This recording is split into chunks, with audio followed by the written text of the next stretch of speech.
Latar belakang pemberontakan Andi Aziz adalah karena penolakan terhadap pembubaran Negara Indonesia Timur (NIT) dan masuknya pasukan APRIS dari Jawa ke Makassar. Banyak bekas tentara KNL dan penjabat NIT merasa takut kehilangan jabatan dan pengaruh setelah Indonesia kembali menjadi negara kesatuan NKRI. Selain itu, muncul ketidakpuasan terhadap pemerintah pusat yang dianggap terlalu memusat di Jawa dan kurang memperhatikan daerah Sulawesi Selatan. Situasi ini menimbulkan ketegangan antara pasukan lokal dan pasukan pusat. Hingga akhirnya pada 5 April 1950, Andi Aziz memimpin pemberontakan di Makassar untuk menolak kedatangan pasukan APRIS dan mempertahankan posisi mereka. Kronologi pemberontakan Andi Aziz. 5 April 1950, Andi Aziz dan pasukannya menyerang markas TNI di Makassar dan berhasil menguasai objek-objek vital seperti lapangan terbang dan kantor telekomunikasi. Pemberontakan ini bertujuan untuk mempertahankan NIT dari penyatuan dengan RIS dan menolak masuknya TNI ke dalam APRIS. 8 April 1950, pemerintahan RIS mengeluarkan ultimatum agar Andi Aziz melapor ke Jakarta dalam waktu 4x24 jam untuk mempertanggungjawabkan tindakannya. 8-15 April 1950, Andi Aziz tidak mengindahkan ultimatum tersebut. Pemerintahan pusat akhirnya mengirim pasukan ekspedisi di bawah komando Kolonel Alex Kawilarang ke Makassar untuk menumpas pemberontakan. 15 April 1950, melihat kekuatan militer pemerintahan yang kuat, Andi Aziz menyerahkan diri dan menghentikan pemberontakannya tanpa perlawanan yang berarti. Setelah menyerahkan diri, Andi Aziz ditangkap dan diadili oleh Mahkamah Militer Luar Biasa. Pasukan yang tersisa dilucuti dan kendali di Sulawesi Selatan kembali dipegang oleh TNI. Siapa saja yang terlibat dalam pemberontakan Andi Aziz tahun 1950? Nah, pihak pemberontakannya itu yang pertama yaitu ada Kapten Andi Abdul Aziz, pemimpin dan komandan utama pemberontakan. Ia memimpin mantan pasukan tentara Kerajaan Hindia Belanda menolak kehadiran TNI di Makassar. Nah, yang kedua yaitu ada Sultan Hamid II, diduga memberikan dukungan politik dan bantuan kepada Andi Aziz. Nah, yang ketiga yaitu ada Dr.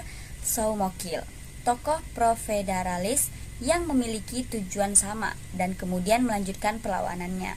Nah, selanjutnya yaitu ada pihak pemerintah RIS atau APRIS, yaitu singkatan dari Republik Indonesia Serikat dan Angkatan Perang Republik Indonesia Serikat. Yang pertama yaitu ada Letkol A.E. Kawilarang, pemimpin pasukan ekspedisi APRIS yang ditugaskan untuk menumpas pemberontakan.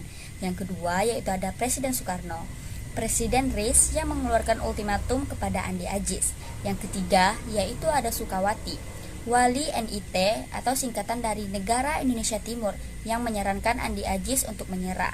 Nah, yang keempat yaitu ada Mayor H.V. Worang, komandan APRIS yang kedatangannya itu memicu pecahnya pemberontakan. Yang kelima yaitu ada Letkol A.J. Manoknita, Panglima Teritorium yang ditangkap oleh pasukan Andi Aziz. Nah, yang terakhir yaitu ada beberapa perwira penumpasan, yaitu terdiri dari Soeharto, Warau, Wiridinata, Sukawati, dan Ardi Kusuma. Nah, para komandan ini langsung turun ke lapangan dalam operasi militer penumpasan.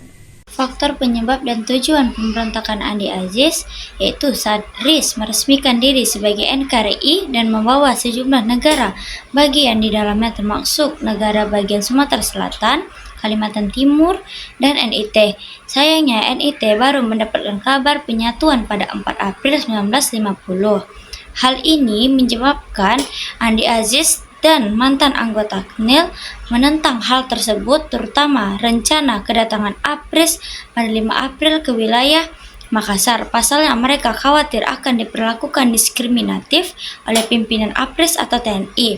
Pemberontakan Andi Aziz saat itu berupa menduduki sejumlah tempat dan sektor penting badan militer di wilayah Indonesia Timur, menangkap Letnan Kolonel A.J. Manoknita, seorang panglima teritorium atau wilayah Indonesia Timur, Adapun tujuan pemberontakan Andi Aziz adalah ia mengincar kedudukan atau posisi puncak pemerintahan negara federasi di sektor militer bersama Somokel sebagai tokoh politik dan Sukowati selaku presidennya. Berikut adalah dampak-dampak utama dari pemberontakan Andi Aziz. Yang pertama adalah konsolidasi militer, yaitu di mana pemberontakan mempercepat upaya pemerintah untuk menyatukan militer di bawah kendali pusat APRIS dan menghapuskan dualisme antara pasukan KNIL dan TNI. Pasukan daerah tidak lagi diizinkan beroperasi secara independen. Yang kedua, melemahnya pengaruh ex-KNIL, yaitu pemberontakan memaksa mantan anggota KNIL yang tidak ingin tunduk pada pemerintah pusat untuk memilih antara bergabung dengan APRIS atau keluar dari militer. Sebagian memilih pergi ke Belanda.